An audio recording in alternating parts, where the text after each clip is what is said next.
চলো স্টুডেন্টের কাছ দিয়ে জিজ্ঞাসা করা যাক আজকের ডেমোটা কেমন লাগলো।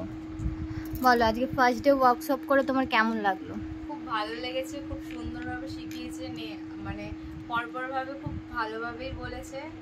তো তোমরাও আসতে পারো, শিখতে পারো, দিদি খুব ভালো, খুব সুন্দরভাবে শেখায়। আচ্ছা, আর মানে এমনি কোনো প্রবলেম হয়েছে যে আমি বলেছি বুঝতে পারিনি বা কিছু? ছিল আমি সব জিজ্ঞেস করেছি, সব আমাকে ভালোভাবে বলেছে, কোনো প্রবলেমই হয়নি। আচ্ছা, থ্যাংক ইউ। এটা হলো আমার অনেক পুরনো স্টুডেন্ট রূপালী। তো তুমি বলো তুমি কেন আবার ক্লাসটা জয়েন করলে বা ক্লাসটা জয়েন করে ওয়ার্কশপটা করে আজকে তো ফার্স্ট ডে ছিল, ফার্স্ট ডেতে তুমি কিছু বুঝতে পারলে? কারণ তুমি তো জানতে, তাও নিউ কিছু শিখতে পারলে কিনা?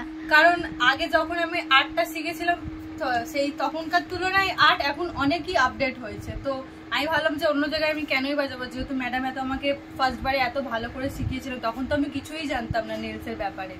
এখন তাও অনেকটাই শিখে অনেকটাই জেনেছি। এখন নতুন নতুন আর্ট, তারপর আরো অনেক রকম যে মানে আমার ওগুলো অনেক একটু প্রবলেম হয়, ওই জন্য ম্যামের কাছে আমার আবার আসা। আচ্ছা আচ্ছা, থ্যাংক ইউ। তোর ক্লাস করে কেমন লাগলো? তোকে আমি তুই বলছি, ঠিক আছে? কিছু মনে করিস? ভালো লেগেছে। আর বল, কিছু শিখতে পেরেছিস ক্লাস করে? হ্যাঁ শিখতে পেরেছি, কোনো বুঝতে আমার অসুবিধা হয়নি। যেটা বুঝতে পারিনি সেটা জিনিস সেটাও আমাকে বলেছে। তোর যে প্রথম প্রথম ভয় লাগতো সেই ভয়টা কেটেছে? হ্যাঁ অনেকটাই কেটে গেছে। আচ্ছা, তো তোর ফ্রেন্ডদেরকে তুই সাজেস্ট করবি? হ্যাঁ নিশ্চয়ই করবো, কেন করবো না। চাইলে আপনারাও এসে করতে পারেন। এখানে খুব ভালো শেখায় ম্যাম, খুব খুব ভালো। আচ্ছা, থ্যাংক ইউ।